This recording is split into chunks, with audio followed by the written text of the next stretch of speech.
Okay, so as we already know, these interesting sessions that we do explore with Zero Nine, we focus on interesting topics.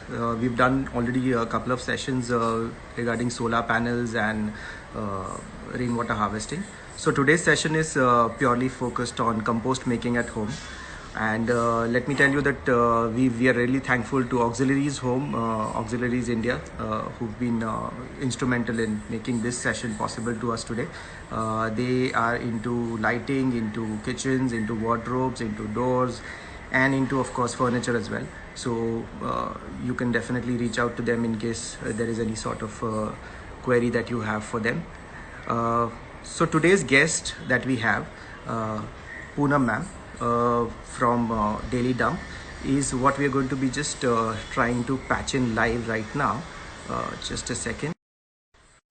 So while she comes online, I will also try and introduce her. Poonam is an industrial designer, facilitator, entrepreneur. Hello, ma'am. Hi, Prashant. So Nice I to was be just here. giving a very short introduction of yours. Just bear with me for 2 minutes, please. Yeah. So Poonam ma'am is an industrial designer, facilitator, entrepreneur, and mentor. Graduated from National Institute of Design, Ahmedabad in 1986, and with a specialization in product design, which is something really commendable. Of course, she's been very instrumental in a lot of education-related activities. And her latest project, which is what we are going to be focusing on, is Daily Dump. Now, this involves design, manufacture, distribution, and servicing products and services related to home composting, which is very much need of the hour. And of course, the product has won a lot of multiple awards across India, and has been really appreciated well in the public waste management systems.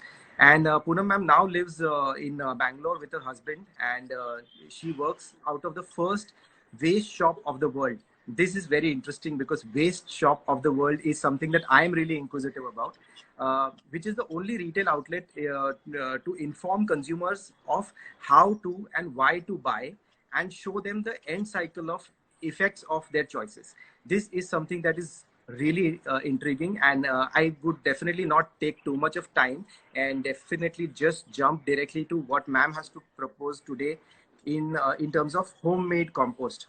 Okay, ma'am. Over to you, ma'am, please. So first of all, thank you, Prashant and Zero Nine, for inviting us. Please don't call me ma'am. I'm Poonam. And I know I'm old, but I prefer to be called Poonam. So my life in the past 14 years has been about waste. And I've come from the perspective, like you rightly mentioned, that I've come from the perspective of design. When I started looking at, and you being an architect can appreciate it, we are all taught to redefine the problem, to relook at the issues. And I was really intrigued to see if I could take something as big and intimidating as waste and make it very simple for everybody to participate and act on. So that was the intention. The design intention was that. And during our research, what we found was that everybody's dustbin, if you analyze the contents of the dustbin, 60% by weight, not by volume, but by weight, is organic. And if what we were doing actually was taking this wonderful organic material, putting batteries and sanitary napkins and plastic into it, and making it like a poisonous bullet. And that bullet from all the Indian homes was being collected. We were paying taxpayers' money.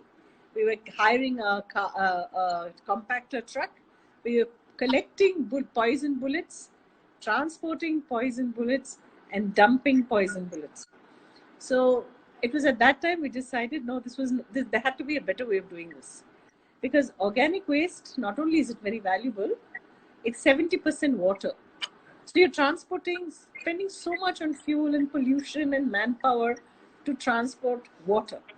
And that water was not being used. It would become chemical soup. Methane was a big problem. Then we looked around and we asked people, okay, do you know you can actually compost this kitchen waste? And people said, what is that?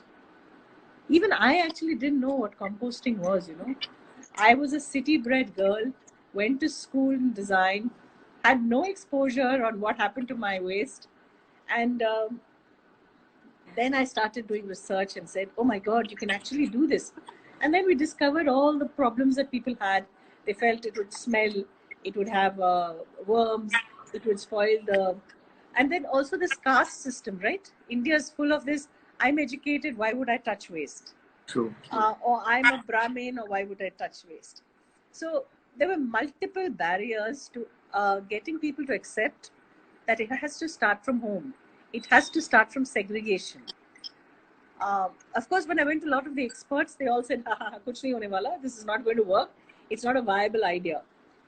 But I said, no, this is very interesting and challenging. I'm going to try and make it work. So that was 14 years ago, right? We prototyped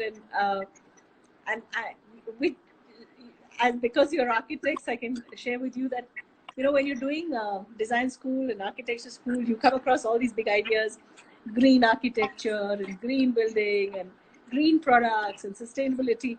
So those are the ideas. I said, I need to explore them. I need to apply them. And that's how we started.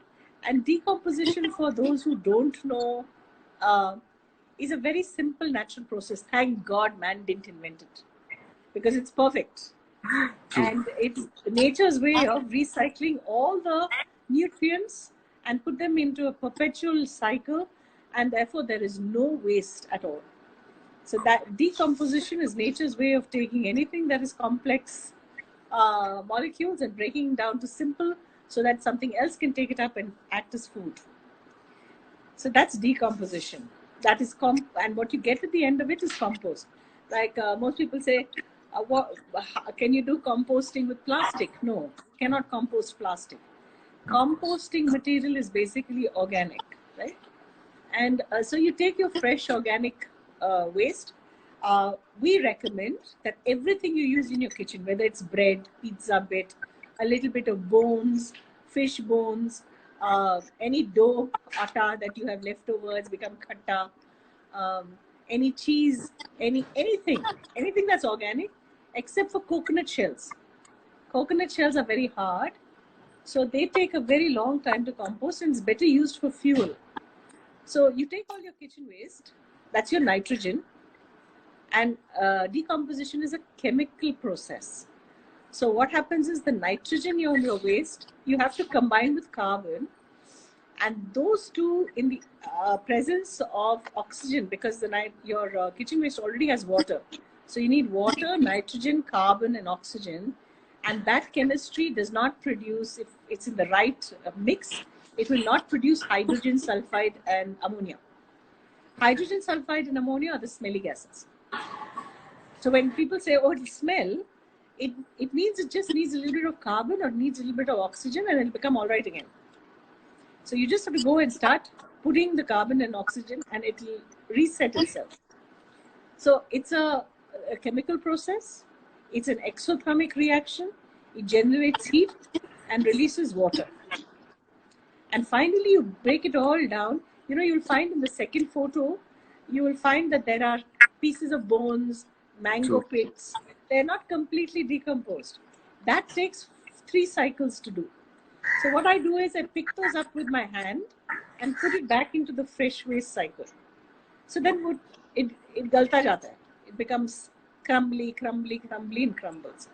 The last image is of done compost. That is after you've sieved it. True. So actually you don't need to sieve it. If you just take out the big bits, you can directly use it in soil after storing it for at least a month. But if some people like the tea leaf kind of consistency, then you have to sieve. Correct. So that is basically what composting and decomposition is. Okay. Lots of people say, why should I do it? I'm paying taxes. I mean, the government should be able to do it. And I'm very busy, and I don't have the time. And a lot of people don't have space. So all those factors, we've listed about 9 reasons. One is that you don't have to have a PhD. You really don't even have to be a cook. See, to make good sambar, you must be at least, must know the recipe. Composting, the only thing you need to do is to add carbon. And if you do it in an aerated container, it'll look after itself, it'll become compost. So it's very simple. You have all the raw materials in your house. This is one way that you can actually get up and tell your children, see, I'm cleaning up India. And I'm also important. And I don't have to be Superman. I am Superman already, you know. So that's another reason. But more importantly is the methane emissions that are coming out of our waste burning because of the pollution, that road vehicular pollution.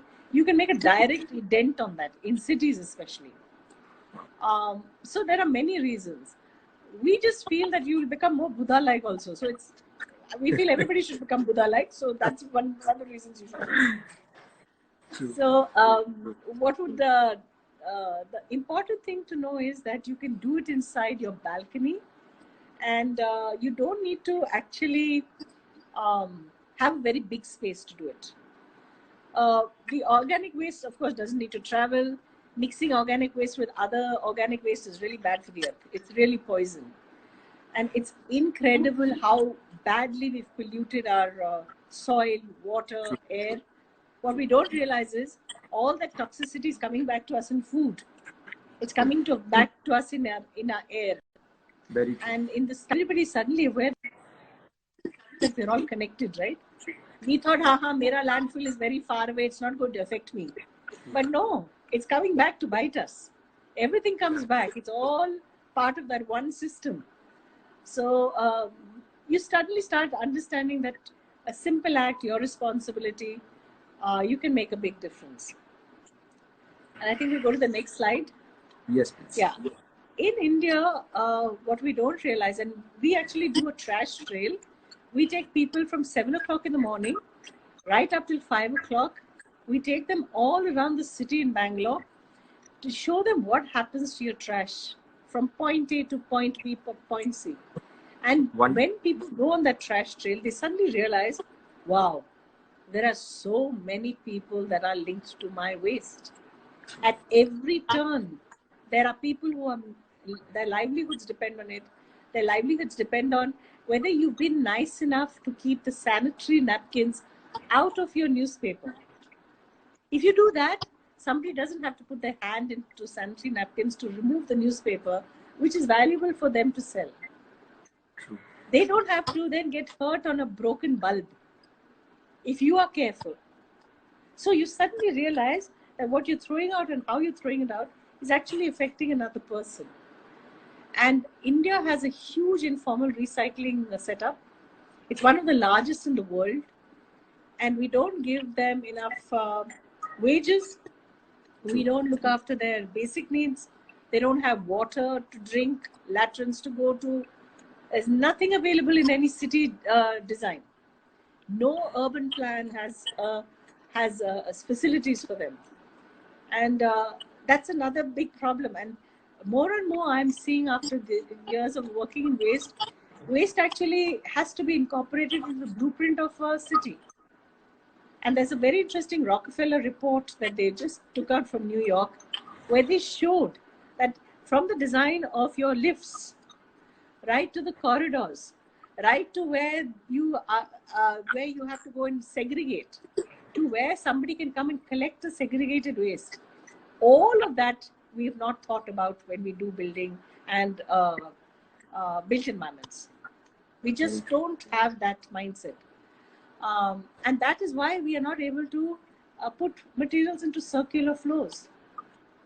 Actually, we can recover so much of that material. And yes, so it's a great way to feel you're connected. Lots of people have questions about what you can actually compost.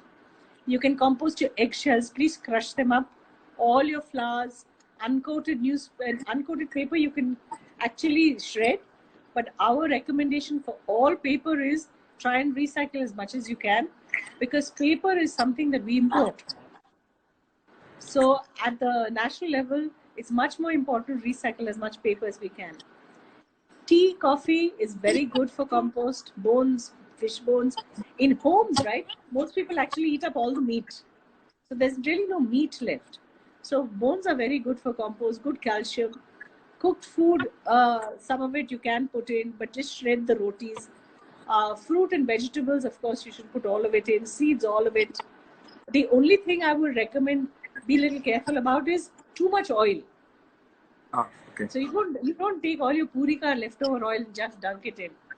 I mean, you can put a little bit, but not too much. So this is all the stuff that you can put into your compost. Any particular reason for the oil? Any particular Except reason for for the oil? No, say again. Any reason for the oil? For the oil. So oil is a lot of fat. To break down fat, right? Okay. Sometimes you don't have the enough microbial action, and it might smell. Okay. So it becomes little anaerobic. Then it becomes. Okay. What shouldn't go in? Coconut shells, plastic, of course, cigarette butts, dead animal and poop.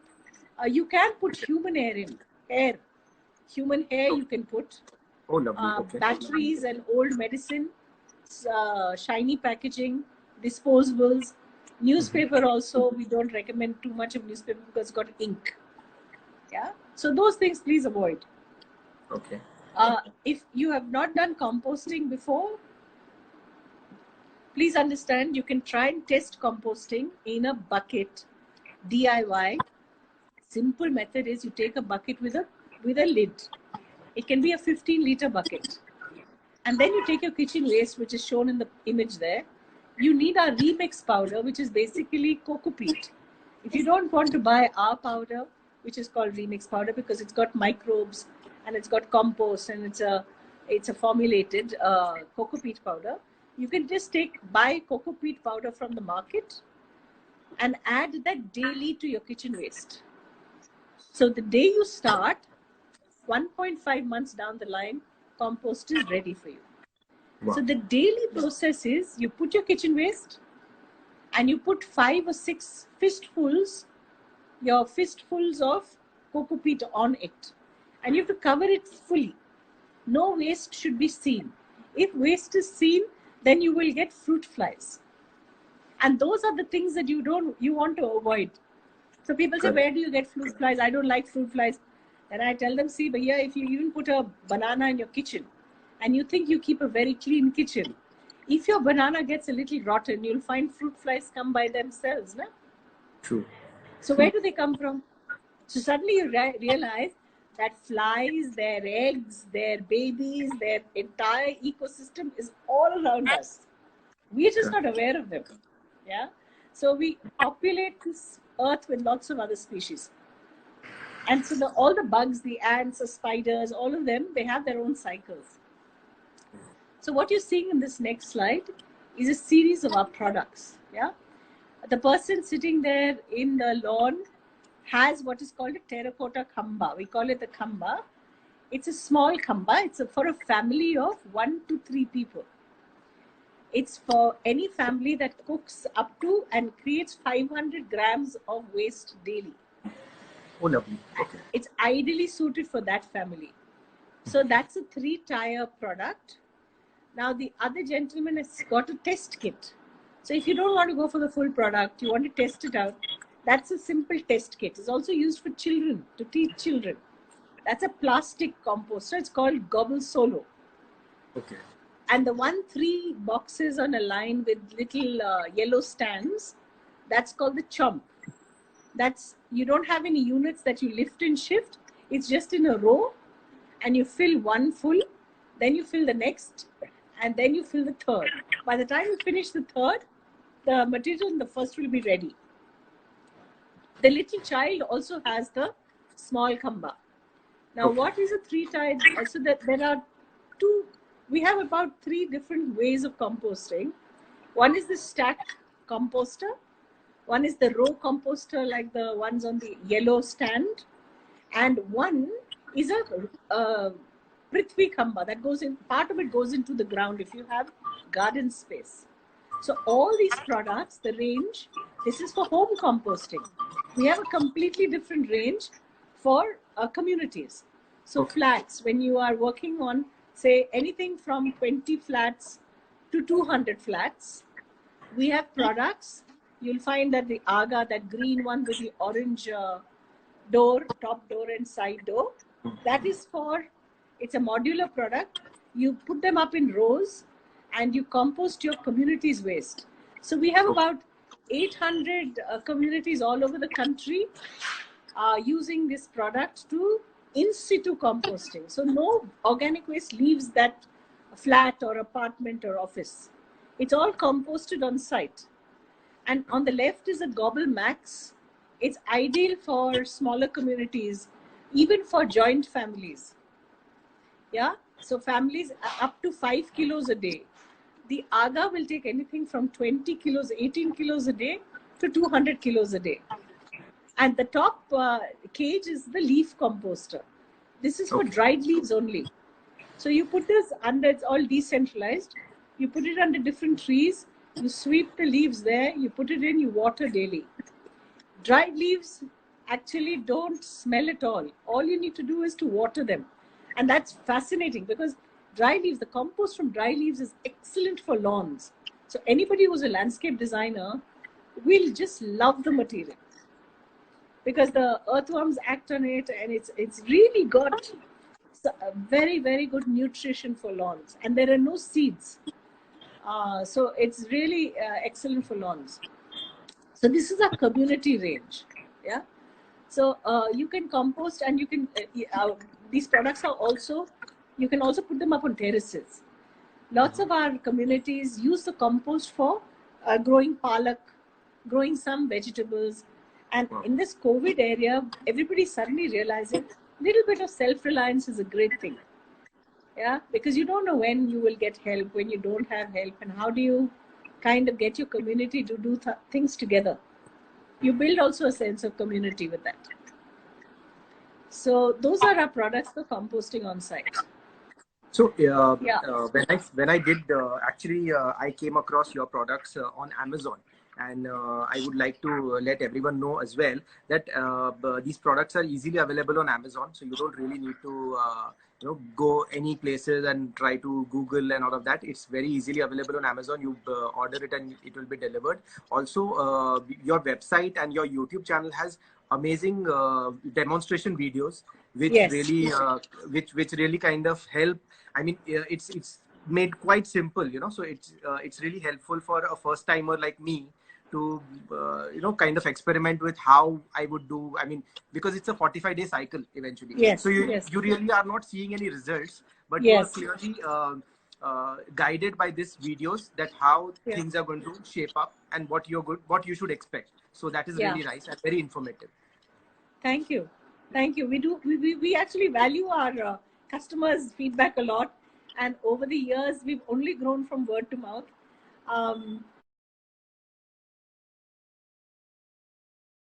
We don't have a large marketing budget. We're a small company, and but we get very excited because all our customers actually come back, talk to us. They get very excited. They also feel happy. Have you completed a cycle, Prashant? I have not been able to order because of the lockdown and because they were not delivering. So I'm hoping my khamba comes in after the lockdown is relaxed a bit. Yeah, but what you can also do, all of you, is you can do a test. So you take a bucket with a lid, make sure that you drill some holes on the top 1/3 of the bucket. You take your kitchen waste. You have to put coco peat. Please remember, every day you have to put coco peat. Whenever you put waste. Now, if I put waste twice a day into my bucket, no problem. You have to put coco peat twice a day. After you, So if you put waste twice a day, you put coco peat twice a day. Point is, every time you put waste into your bucket, you have to cover it with coco peat. Okay. Now, once your bucket gets full, the reason to cover with coco peat is purely to ensure that it does not smell or something, or it will not smell because the coco peat will absorb the moisture. Second is it will keep the fruit flies away. Okay. The fruit flies will have no waste to sit on. The fruit flies will come to sit on the waste. Yeah. True. After you fill this one bucket, because you're going to have only one bucket, you're doing a trial. You leave the bucket alone for a month. Okay. Yeah, and keep stirring it once a week. And once you get that right, you'll get confidence to start in a big product. Okay. So this is for everybody during lockdown time to at least test. True. So, True. and if Makes a you lot of don't sense. have cocoa peat, yeah, if you don't have cocoa peat, just say, what you do is you get some dried leaves from the park or something like that, cut them up. I take scissors and cut them up really fine, and then I crush them. It has to be really dry, and then Okay. cover your waste a lot with it. And you have for that you have to stir it daily, because dry leaves don't have the absorption capacity that cocoa peat has. But you can do it with a little bit of dry leaves. Okay. So soil also works, if I'm not mistaken. Somebody's been mentioning that. No. No? Do Okay. not use soil. No.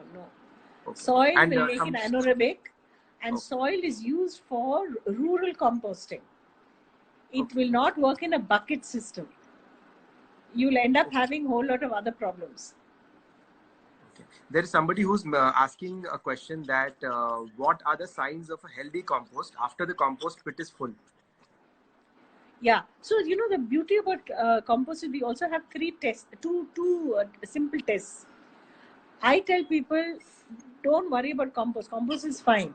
Once you take out the compost from your product, keep it in a bucket or a pot for another 2 months before you use it, so that it becomes completely mature. And at that time, when you're storing it for 2 months, make sure it's moist.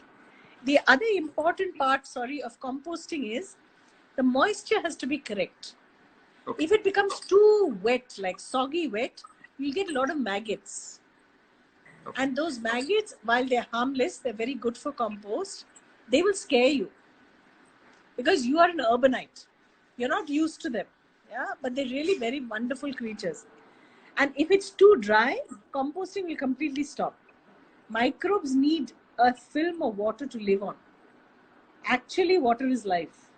So True. it has to be the right amount of moisture. So if you keep compost moist for some time, it'll just mature well, and after 2 months after you've harvested it, you can use it for your gardening. Okay. That's And safe. somebody's asked a question that I think on your videos you mentioned about newspapers. If you don't have newspapers, Yeah. what can you do instead of newspapers? You use plain paper, or use Okay. muslin cloth. Yeah. Okay. The If you compost is stir, in what's big the chunks. How frequency? to use? The compost? Somebody asked that compost is in big chunks. How to use it? No, so compost in big chunks, you take out the big chunks and put it back into the fresh waste and use the smaller bits. Okay. Yeah. Okay. So Somebody said they have, some somebody's white asking in worms is there. what ways can you use the compost after 45 days? So I think just sprinkle around it. You can top dress your plants. That means you put it on the top of every plant and water it. And when you're repotting, you can use it as a mixture between 1 compost and 2 cocoa peat, or 1 compost, 1 soil, 1 cocoa peat. So these are the 2 ways you can use compost. So we don't have to dig up the soil and put the compost inside and then again recover the soil. No. Top dressing is fine. Top dressing is fine. Yeah. Okay.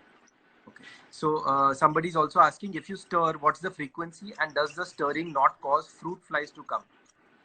Yeah. So you should stir 1 unit of our stack composter once it is full. If you're using our remix powder. If you're not using a remix powder and you're using leaves, then you have to stir daily. And make sure you cover it with a muslin cloth. Okay. So that fruit flies don't come. And the cloth has to be wet? No, not necessary. Okay. Not necessary. Okay. So somebody is asking that I have started my gobble 5 days before. There is water droplets inside the lid and few white worms. What to do? Yeah. So the white worms are very good. They are the maggots. The water droplets inside the lid, you just have to wipe it out every day. You didn't get an instruction sheet with your gobble? I'm sure somebody has. Parvati has asked for this, Parvati Geeta. So I'm sure she has. Yeah. So Parvati, did you get your instruction sheet? Because in the instruction sheet, it shows very clearly that you have to open your internal lid, and under the lid, there'll be water, and you just wipe it off. So if you have not got the instruction sheet, please send us a WhatsApp at 9. Yeah, the numbers are visible up. Hello. Instruction with you. Yeah, the number is on the screen directly. So that's the number for that's the Khamba helpline. If that's what they call it, correct? Yes, yes, Dr. Khamba helpline. Yeah, yeah. Dr. Khamba helpline. Okay. And I really love the mascot, by the way, Dr. Khamba. He's a nice, cute little, very very intelligent Einstein kind of a feel. Yeah, yeah. Okay. So somebody asking. So eventually, it takes around 3 months to get the compost ready, or is it 45 days? I think 45 days is 45 what. days. 45 Okay. days, yeah. 45 Okay. days. And Shruti is asking that how to keep the ants and rats away. Do they visit once the procedures has started? Yeah, so ants will definitely come Okay. because ants love the sweetness. And I see, if you're not very particular about ants, then let them be. If you are particular, then you can put borax powder around the khamba, then they will stop coming, and a little bit of haldi. Rats, our best thing is take essential oil, mint essential oil, and put droplets around your khamba. Rats will not come. Oh, wow. Okay. Yeah. And so basically they don't like mint. They don't like mint. Yes. Okay, lovely. That's a good tip. Yeah. I'm really learning a lot of things from you. Okay. So Parvati is saying that yes, she did not get the instruction paper, but Parvati, definitely you can connect on the Khamba helpline and you can get the required help. We'll And send you the soft copy, Parvati. perfect. You just send us you just send us a WhatsApp and we'll send it to you. Lovely. And somebody's asking, can I use the decomposition waste as biogas? As biogas? Or to make biogas, I mean. No. No? Okay. Biogas, okay. So there are different kinds of composting, right? So one is aerobic composting, which is what we do in our products. One is called vermicomposting. Vermicomposting you do with earthworms. But in that kind of composting, you cannot put lime, citrus, onion, meat, milk products, because it affects the temperature and the pH value, and the worms will die. The earthworms will die. Then third way of composting is anaerobic, and that's through biogas or from bokashi. So we don't do either bokashi or biogas. Biogas is for larger plants. In Kerala, they've successfully done biogas for individual homes, but it hasn't seemed to caught on in other cities and other states. So that biogas is a completely different form of composting. You don't need the carbon, and it's closed vessel. So you're generating methane then, or any other gas that you need. Okay. And is there any sort of a say 15-day or a 1-month course or maybe even 3-month course where say kids can take this up professionally? Professionally meaning? Like I happened to speak to another architect from Ahmedabad, and he's also really fond of plants and greenery and everything, as in everything to do with landscape. He suggested the other day that there are shows, cookery shows, where people are encouraged to become chefs, or they're encouraged to experiment with food.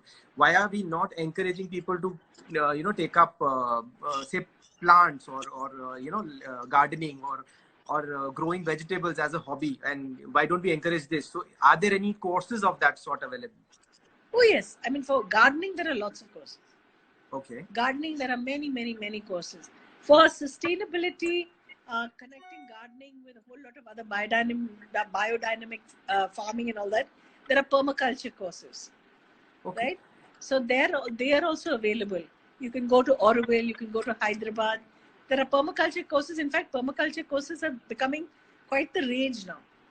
Lots of people are starting it. Yeah.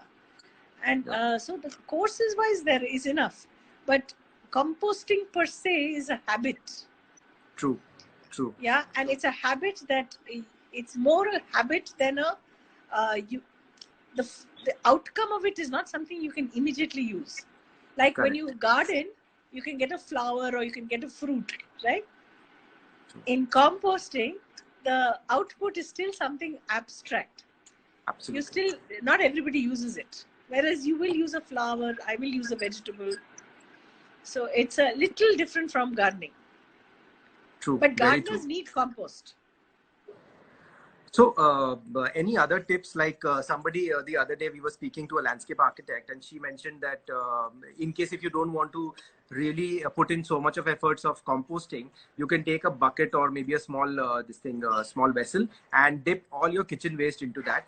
So the water that stays overnight, when you add that water to your plants, even that, extracts a lot of nutrients from the kitchen waste itself. So is that also something that you would advise? So what happens is there are 2 or 3 schools of thought on this, right? Actually, 2 schools of thought. There's one set of people who will say that you can grind up all your vegetables or leave them to dry and then just dig them into your soil. Yeah. So now, Okay. if you do that in burrows, right? So if you're doing landscaping, right, and you've got like a long pit that you've dug up, you can put a lot of vegetable waste into that, and you can cover it with soil, and you can leave it there for 2 months, 3 months, 1 year. After that, it will become compost inside. So that's one way. So you don't have to do any work. But in cities, you don't have that pit space. Also, very often, if you just put raw fruit and vegetables into your plants directly like that, if they are heat generating, it'll stress your roots. Okay. Secondly, you might get more rats. Okay. Okay. So those are the reasons. It's not like practically or technologically wrong. I'm saying, of course, you can do it. You can put it in a pit. It's finally organic. Like I said, it's designed by nature. You can just, it keeps going round and round. The thing is, how convenient is it? In which context? In the cities of India, where there is no space and everybody's congested, how do you best do it? Correct. I think this is a very right solution or a right kind of product for today's day, because I think with the kind of time and energy that which we did used to have, of course, now people will, take a little effort and try and generate their own compost and maybe better their own, the health of their plants as well. Okay, I think one more question is coming in from Shruti, that should composting kits be kept in shade or sunlight? Yeah, so you can keep it in the sunlight also, not a problem. It's just that heavy rain you must keep it away from. Okay. Sunlight is fine. Keep it away from very heavy rain. Rain should not get in.